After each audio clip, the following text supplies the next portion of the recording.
The story of creation. God creates the world. Genesis 1.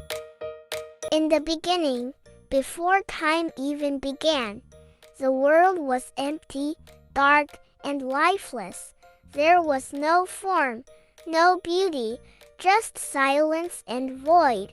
Then God, with great power, began to bring order and life into the chaos.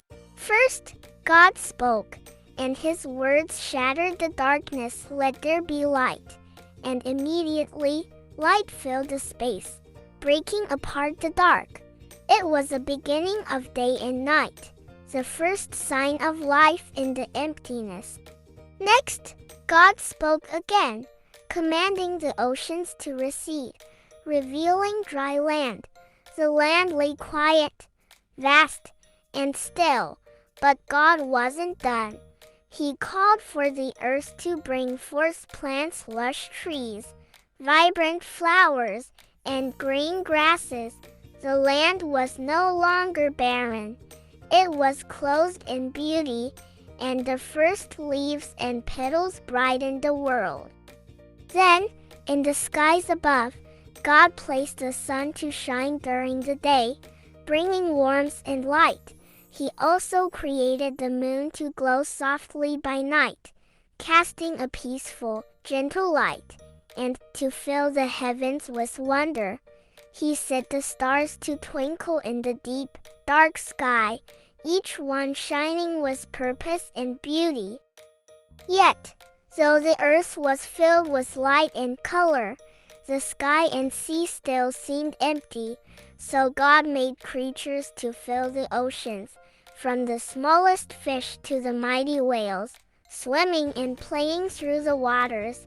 He created birds to fly freely through the air, their songs filling the skies and trees.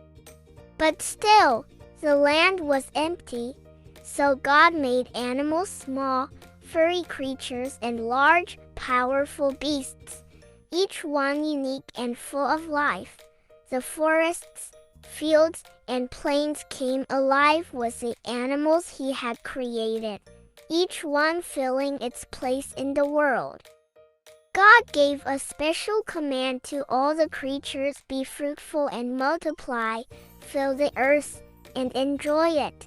The world began to hum with life, as the animals, birds, and fish multiplied and thrived in the beauty of God's creation. Finally, God looked at everything he had made: the light, the land, the plants, the creatures, and saw that it was very good. The world, once empty and silent, was now full of life, color, and harmony, and God was pleased with all that he had created. Okay, children, are you ready for today's story? Gather round and get cozy. Put away your toys and any distraction, and make sure your ears are ready to listen. Let's take a deep breath together and get ready to discover something amazing. God makes people. Genesis 1 and 2. God looked out across the vast universe and saw the beauty of the world he had created: light, land, plants, animals, and the sky filled with stars. But even in the splendor of all his work, God knew that something was still missing. There was one final, most wonderful part of creation yet to be made. I will create human beings, God said with joy. They will have the ability to think, to understand, and to love me. I will give them the responsibility of caring for the world I have made, to tend it, and keep it in order. And so, God created the first man, whom he named Adam. Though the earth was full of life, with animals and birds and trees, Adam felt lonely. He longed for companionship, someone to share in the beauty and tasks of creation. So, God decided to make a woman, Eve, to be his partner and wife. Together, they would work, talk, laugh, and love. God blessed Adam and Eve and gave them an important task. He told them to enjoy everything in the world he had made and to fill the earth with children, so that they could all share in caring for it. But he also gave them one important command to obey him. God loved them deeply and knew what was best for them. If they followed his guidance, they would live in peace and joy. To give them a special place to live, God planted a beautiful garden for Adam and Eve. It was filled with trees heavy with ripe, delicious fruit, all for them to enjoy. You may eat freely from every tree in the garden, God told them. But there is one tree, the tree of the knowledge of good and evil, that you must not eat from. If you eat from it, you will die. God also brought the animals and birds to Adam, so that he could give each one a name. Adam and Eve spoke with the animals, and the animals obeyed their commands. The world was peaceful, and all of creation worked in harmony. Adam and Eve tended to the garden, taking good care of the plants and trees, as God had instructed. Every evening, when the cool breeze began to blow, God would come to walk with them in the garden. He would talk with them, sharing all that had happened, and they would walk together, enjoying each other's company. And as the sun set, bringing darkness to end the day, Adam and Eve would rest, content in the love and care of their Creator.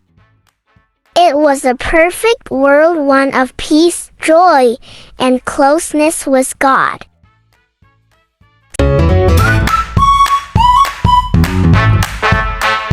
Oh, creation spoiled. Genesis 3. The tempting fruit. Adam and Eve had everything they could ever want in the beautiful Garden of Eden. They were surrounded by peace, joy, and the loving care of their Creator God. It seemed nothing could take away their happiness, but there was one who wanted to destroy all that God had made. This was Satan, God's enemy, who despised all that was good and beautiful. One day, the serpent, who was the most cunning of all the animals in the garden, slithered up to Eve and whispered with a sly voice, "Did God really say that you can't eat any of the fruit from these beautiful trees?" Eve replied, "Of course not. We can eat the fruit from all the trees, except for that one tree over there. God told us not to eat from it, because if we do, we will die." The serpent hissed in response, "That's not true. God knows that if you eat that fruit, you will become as wise and clever as He is. That's why He doesn't want you to eat it." Eve glanced at the fruit hanging from the forbidden tree. It looked so delicious, ripe and glistening in the sunlight.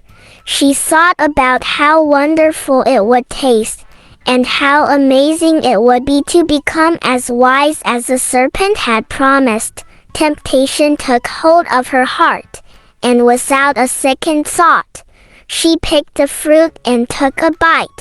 She then handed it to Adam, who was with her, and he ate as well. But instead of feeling wise and clever, both of them suddenly felt miserable and ashamed. They had disobeyed the loving God who had created them, and now they knew they had done something terribly wrong. As the evening came, they didn't rush to meet God as they usually did. Instead, they felt afraid and ashamed. They took large leaves and tried to cover themselves, hiding their bodies from each other and from God. They found a quiet spot among the bushes, hoping to avoid the one they had once walked with so freely. Every evening before, they had eagerly listened for God's loving voice calling them to come and talk. But now, they listened in fear, dreading the sound of God's call. Then, they heard it. "Where are you, Adam?" God's voice called gently. With their heads down and hearts heavy with shame, Adam and Eve slowly emerged from their hiding place. They came out to meet the God they had once known so well, but now, they felt unworthy to stand before Him. The story teaches us that obeying God is important for our well-being. When we follow God's commands, we are protected, live in harmony, and experience His love and care. Disobedience, however, leads to consequences that can affect our relationship with God and others.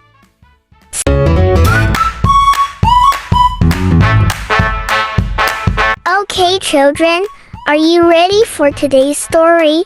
Gather round and get cozy.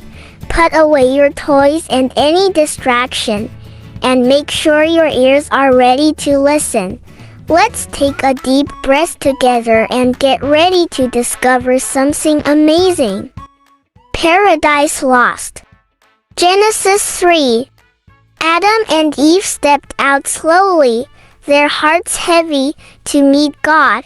He looked at them with sadness and sorrow in his eyes. "Why were you hiding?" God asked gently. "I was afraid to see you, because I am naked," Adam replied, his voice trembling. "Who told you that?" God asked. "Have you eaten from the tree that I told you not to eat from?" Adam responded, "It's not my fault. Eve persuaded me to eat it."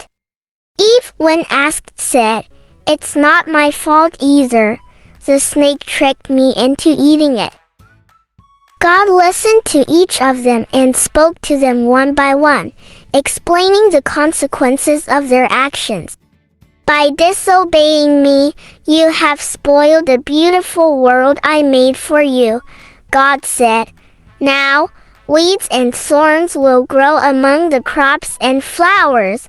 Work will no longer be easy. It will become hard and tiring." But there was an even sadder consequence. "You can no longer stay in this garden," God told them. "We have walked and talked together here, but by choosing to disobey me, you have chosen to separate yourselves from me.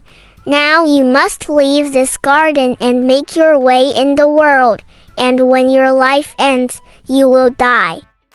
With sorrowful hearts, Adam and Eve left the beautiful Garden of Eden. God's messengers, with flaming swords, stood at the gates, guarding the paradise that they had lost.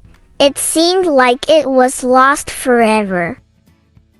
The moral lesson of the story is, disobedience to God leads to separation from Him and the consequences of our choices.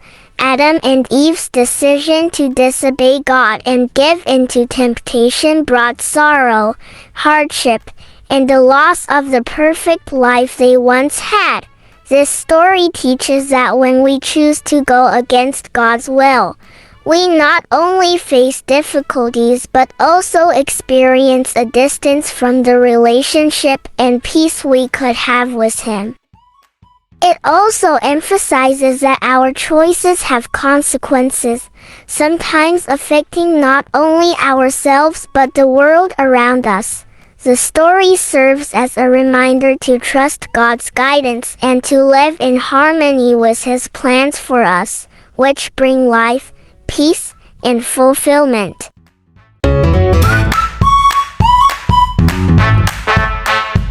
Okay, children, are you ready for today's story?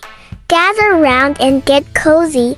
Put away your toys and any distraction, and make sure your ears are ready to listen. Let's take a deep breath together and get ready to discover something amazing. The story of Cain and Abel. Genesis 4. After Adam and Eve were sent away from the Garden of Eden, they had two sons, Cain, the older brother, and Abel, the younger one. As they grew, Cain became a farmer, tending to crops in the field, while Abel became a shepherd, caring for his flock of sheep. One day, both brothers decided to bring offerings to God as an act of worship. Cain brought a bundle of ripe, golden corn from his harvest, while Abel brought a newborn lamb from his flock. God looked at the gifts and then turned his gaze to the hearts of the brothers. He saw that Abel was sincere and full of love and trust in God, so he accepted Abel's offering. But God did not accept Cain's gift. He saw that Cain's heart was filled with pride, selfishness, and a lack of genuine devotion. Cain's offering came from a heart that was cold, and it wasn't what God desired. Cain was furious. He stormed away, his face twisted in anger, and his heart filled with bitterness. Just before he left, God spoke to him, asking, "Why are you so angry, Cain? If you had done what was right, you would have been happy. I would have accepted your offering. But sin is like a wild animal, lurking close by, ready to pounce on you and control you. You must resist it and do what is right." But Cain was unwilling to listen to God's warning. He was too filled with pride and jealousy to accept God's correction. With a heavy heart and burning anger, he turned back toward his fields.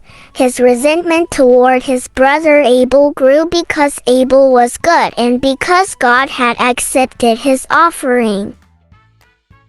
The lesson from the story of Cain and Abel is that God values the heart and sincerity behind our actions, not just the outward appearance or material offerings. Abel's offering was accepted because it came from a heart of faith and love, while Cain's offering was rejected because it came from a place of pride and selfishness. Thanks.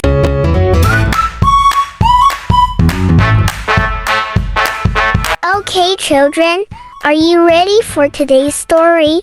Gather round and get cozy. Put away your toys and any distraction, and make sure your ears are ready to listen. Let's take a deep breath together and get ready to discover something amazing. Consequences of jealousy. Genesis 4. God was pleased with Abel's offering because it came from a pure and faithful heart, but he did not accept Cain's gift, and this filled Cain with deep jealousy and anger. The more he saw Abel's joy and peace with God, the more bitter Cain became. His heart grew hard, and he began to plot against his own brother. One day, Cain said to Abel, "Let's go for a walk in the fields." Abel, trusting his brother, agreed without hesitation.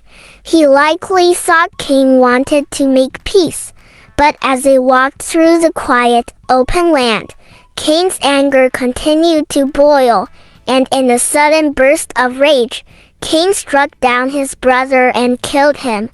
It was a violent act that ended Abel's life in an instant. Afterward, Cain tried to carry on as if nothing had happened, but God called out to him, "Cain, where is your brother Abel?" Cain replied coldly, "I don't know. Am I my brother's keeper?"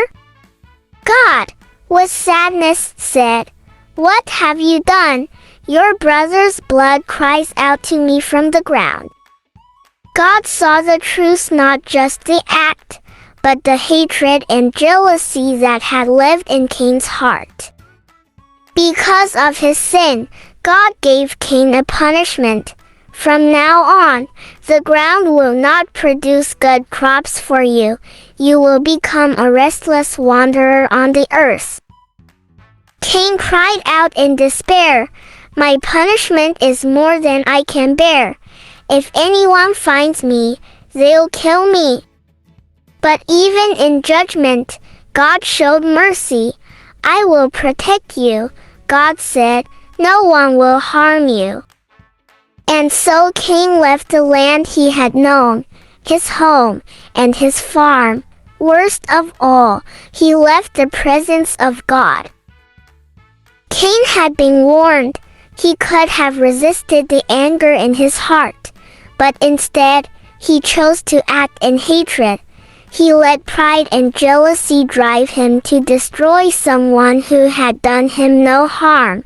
He turned away from love, and he turned away from God. The story of Cain and Abel teaches us that God values the sincerity of our hearts more than outward actions, and we must guard against jealousy, pride, and anger, which can lead to destructive choices.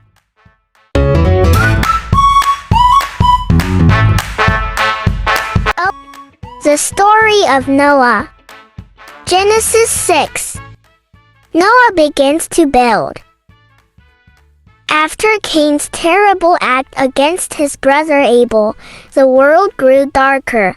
Though people became skilled in crafting beautiful and useful things, they also grew more corrupt, finding new ways to disobey God and harm one another. Wickedness spread everywhere, and people no longer listened to God's voice or followed his ways. God looked at the world with deep sorrow.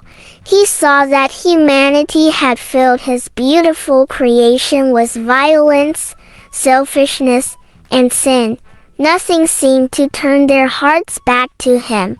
So God decided there must be a fresh start. He would cleanse the earth and begin again. But there was one man who stood out in the midst of this dark world. His name was Noah. Noah was righteous. He walked faithfully with God and treated his family and others with kindness and integrity. He listened when God spoke. One day, God revealed his plan to Noah. "I am going to bring a great flood to destroy everything on earth because people have filled it with evil. But I will keep you and your family safe. Build a large boat, a great ark, exactly as I instruct you." God gave Noah detailed instructions on how to build the ark, including its size, structure, and the materials to use. It was to be made of sturdy wood, sealed with pitch to keep it watertight. The ark had to be large enough to carry Noah, his wife, their 3 sons and their wives, along with pairs of every kind of animal and bird, so they too could be saved from the coming flood. Noah believed God and obeyed without hesitation. Though it took many years and great effort, he gathered the materials and began constructing the massive ark. People who passed by mocked him and laughed at the sight of the strange boat being built on dry land. But Noah didn't stop. He kept working, and he kept warning the people of what was coming. He pleaded with them to turn from their evil ways and return to God, but no one listened. They ignored his words, thinking nothing would ever change. Yet Noah remained faithful, trusting in the God who had spoken to him. The story of Noah teaches us the importance of trusting and obeying God, even when his instructions don't seem to make sense. Noah's faith and righteousness set him apart in a corrupt world, showing that living for God often means standing alone. His obedience brought salvation for himself and his family, reminding us that God's instructions are always for our good.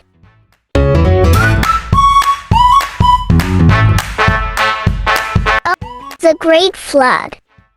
Genesis 7. Rain, rain, rain. Noah continued faithfully building the ark for many years, all the while warning people to turn from their evil ways and return to God. Despite his efforts, no one listened. They mocked him and carried on with their lives, unaware of the judgment that was drawing near. Finally, the day came when Noah completed the ark exactly as God had instructed, but there was still much to be done. He and his family gathered food enough to feed themselves and every kind of animal for a long time. Then came the task of welcoming the animals, 2 by 2. Every species of bird, beast, and crawling creature made their way into the ark, guided by God's hand. When all the preparations were complete, God said to Noah, "Go into the ark, you and your entire family, for in 7 days I will send rain on the earth." Noah obeyed, and with everything and everyone inside, God himself shut the door of the ark. Exactly as God had said, the rain began to fall, soft at first, then pouring. The heavens opened, and the earth burst with springs of water, day and night, without stopping. The rain poured down, streams turned into rivers, rivers overflowed, and soon the land began to vanish under water. The ark rocked gently at first, then rose steadily as the floodwaters lifted it from the earth. It floated safely, protected by the hand of God. Even as the world below disappeared beneath the waves, mountains were swallowed, valleys filled, and everything that once lived and breathed outside the ark was gone. For 40 days and 40 nights, the rain continued to fall. It seemed endless, but through it all, Noah, his family, and the animals were safe inside the ark. And though it was silent outside, God had not forgotten Noah. The rain finally stopped just as he had promised. The story of Noah and the great flood reminds us that obedience to God brings protection and safety, even in the most difficult circumstances. While others ignored God's warning, Noah trusted and acted in faith, preparing for what was to come. His obedience not only saved him but also his entire family and the animals under his care.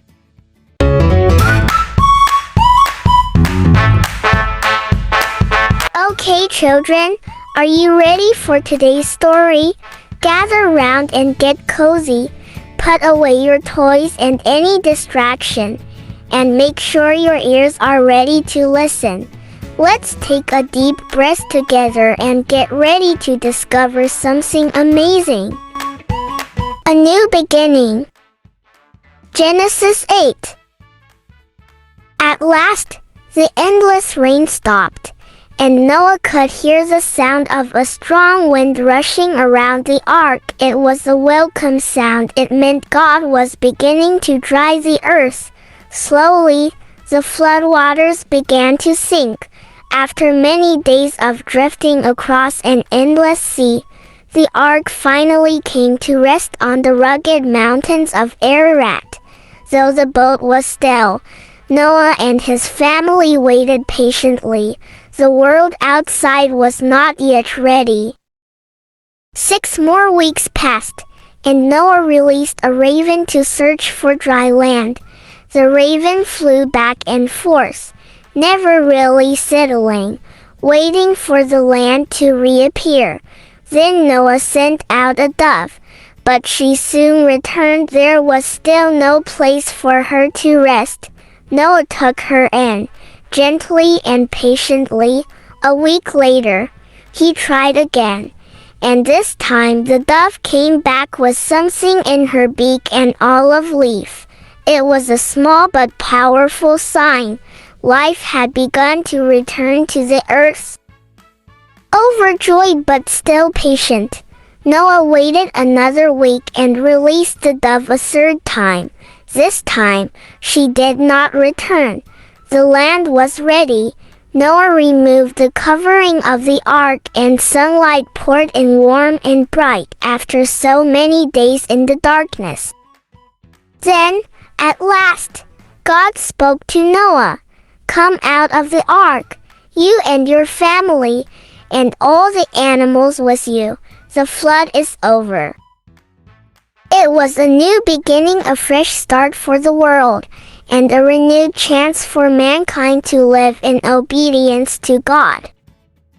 The story of Noah's new beginning teaches us the value of patience, trust, and hope in God's promises. Even after the storm ended, Noah waited faithfully for God's timing before stepping out of the ark. His patience shows us that God's plans unfold perfectly when we wait on Him. The return of the dove with an olive leaf reminds us that life and restoration are always possible after seasons of loss or hardship.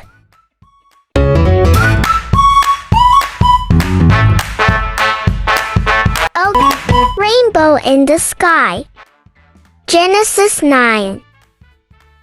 After many days inside the ark, Noah, his family, and all the animals finally stepped out into the fresh air and sunlight of a renewed world.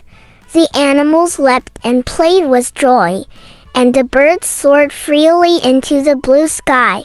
But before settling into their new life, Noah and his family did something very important. They paused to thank God.